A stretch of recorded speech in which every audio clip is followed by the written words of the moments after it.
Whither have people fled from God's presence? Where have people fled from God's presence? Psalm 139 verses 7 to 8. The psalmist would confess and say, Lord, where shall I go from your spirit? Or where can I flee from your presence? If I ascend to the heavens, you are there. And if I make my bed in Sheol, in hell, you are there still. God's presence is everywhere. But still, we try to flee from God's presence.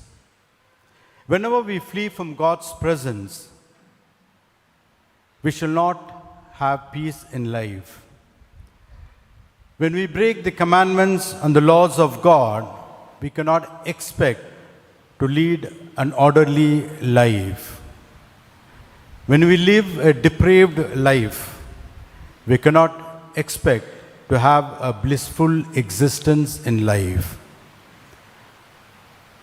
All things flee from him or her who flees from God. In the Old Testament, we have the book of prophet Jonah. Jonah fled from God. Jonah was a Hebrew prophet. God called him and assigned him, and he said to him, go to Nineveh and preach repentance. Nineveh is in Iraq, in Mesopotamia in those days, what we call today as Mosul. So he was asked to go towards the east in Mesopotamia and Nineveh, which was about 1,000 kilometers away from Israel. But Jonah did not go there. He fled from God's presence. Instead of going towards Nineveh, he went towards Tarshish. Tarshish was in what we call today in Sardinia in Italy. It was 2,500 kilometers away from Israel. He was a prophet, but he did not carry on the commandment of God. He fled from God's presence. Instead of going 1,000 kilometers towards Nineveh and preach the gospel or the good news that God had given him, he went 2,500 kilometers away from his assigned place, and he was hiding from God. He fled from God's presence because he did not want the people of Nineveh to get converted. He was a Jew, a Hebrew, and those people were Gentiles.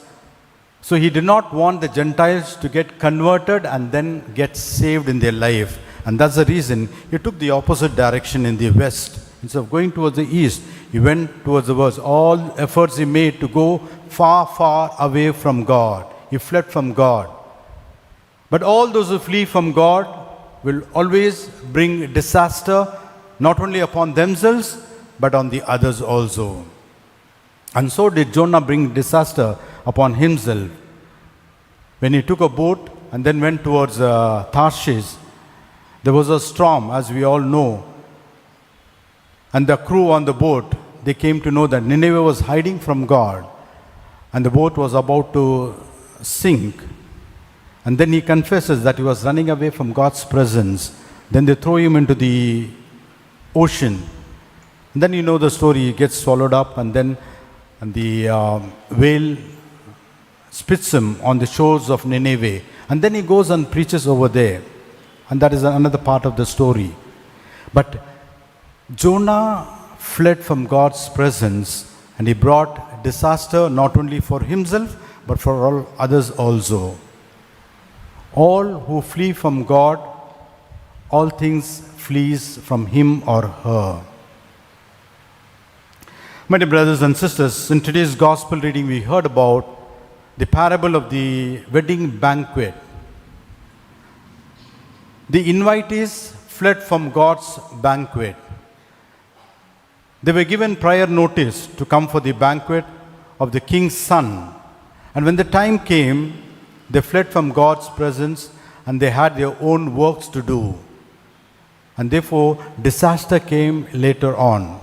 Now, this particular parable refers to the people of Israel. The people of Israel was a chosen race, chosen by God through Abraham and the others, and God protected them, guided them, blessed them with priests, prophets, and commandments. Everything that was good, God gave them. And they were supposed to produce and prepare themselves for the coming of the Messiah. And that is the banquet. When the Messiah came, they treated him very badly. They threw him out of the city and then they crucified him. They did not associate with the Messiah. And the time came, historically speaking, the time came in 70 AD, the Romans came and butchered the Jews. They destroyed their city, and the temple was totally demolished, and it was totally annihilated. More than 1.1 million Jews were killed in 70 AD because they fled from God's presence. They became redundant. They were called to participate in the banquet which Christ had prepared for them by way of salvation, but they fled from Christ, and then the disaster came. God takes his time to bring upon a disaster on people. He gives them a lot of chances. It was almost about 40 years later only, the catastrophe fell on them. And so much so, all the Jews were butchered in Jerusalem. Blood started flowing like a river, literally like a river on the streets of Jerusalem. Because when the invitation came for them, instead of attending to the invitation, they fled from God's presence. And so they were destroyed. My dear brothers and sisters, we need to raise two questions. One is, why have they fled from God's presence? According to the parable, Jesus in the parable says, they made light of it. They made light of the invitation that the king had sent. They do not value the invitation that God had given them. They did not consider worthy the invitation that God had given them, and therefore they made light of it. And because of that, disaster fell upon them. Sometimes we do not give much importance to things that are spiritual in life. We give more importance to things that are temporal and passing, transitory things. But there are things in life that are eternal. We need to give attention to these things, not to make light of these things. So that is the first thing that we need to keep in mind, not to make light of the call that God has given us in our lives. To attend to our duties by way of Christian duties, we need to perform. That's the way we need to reciprocate God's call. But if we make light of God's call and go on our way, a day will come when wrong things will catch upon us. We should not make light of God's invitation, God's call in life. The second question that we need to raise is, whither have the people fled from God's presence? Where have they fled? According to the parable today, one man went to his farm and another man went to attend to his business. Both were good things. One man went to the farm to sow and to reap. The other man went to his business to buy and to sell. They were engaged upon good works. We need to work, we need to earn. These are good things that we need to do. But we should always keep in mind, there is a time for everything in life. The book of Ecclesiastes chapter 3, very beautiful. It says, there is a time under the sun for everything. There is a time to be born, there is a time to die. There is a time to plant, there is a time to pluck up. There is a time to kill, there is a time to heal. All things have its own time in life. When we mess up with these things, this proportion in life, it is then that wrong things happen to us. What has to be given importance at a particular time must be given importance. These particular invitees, they were doing good things, but they were doing at the wrong time. Doing a business was nice. Going to the farm and producing something is very good, but not at the time when the king wanted them to do something else. Many a time we do these kinds of things. We do the right thing at the wrong time, and therefore disasters follow. Sometimes the good things become bad things in life. When we do it illegitimately, we manage those things. Shakespeare in his sonnet 94, very beautifully, the concluding line very beautifully says, "The sweetest things turn sourest by their deeds. The sweetest things turn sourest by their deeds. Lilies that fester smell far worse than weeds." Lilies that fester smell far worse than weeds. When good things are done at a wrong time, the bad becomes worse in life. So each thing has got its own timing, its own space in our life to do. We need to do those things at the right time. Therefore, my dear brothers and sisters, what are the consequences when we flee from God's presence? Always when we flee from God's presence, there is misery, there is disappointment, there is lack of peace in our lives. Our hearts are made for Thee, O Lord. They are restless until they rest in You, St. Augustine said. There is a cavity in our hearts for the presence of God. But if you fill this cavity with something else apart from God, the heart will always be yearning for God. There will be restlessness. That's what St. Augustine said. Our hearts are made for Thee, O Lord. They are restless until they rest in You. If we flee from God, all things flee from us.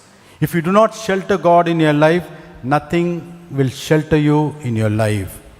There's a very beautiful poem by Francis Thompson. He wrote that ode, a long poem in the year 1893, The Hound of Heaven. Very beautiful poem. If you go home, please go to the net and read this poem. The Hound of Heaven. God is a hound. God is a hound that is in pursuit of a soul. The soul may run away from God, but God keeps persistently following the soul until He conquers the soul. The soul may go astray in many wrong ways, pursuing wrong things in life, and those things will never satisfy the heart until that heart rests in God. Very beautiful poem. It goes like this. I fled Him down the nights and the days. The poet says, Francis Thompson, I fled Him down the nights and the days. I fled Him down the arches of years. I fled Him down the labyrinthine ways of my own mind. And in the midst of tears, I hid from Him.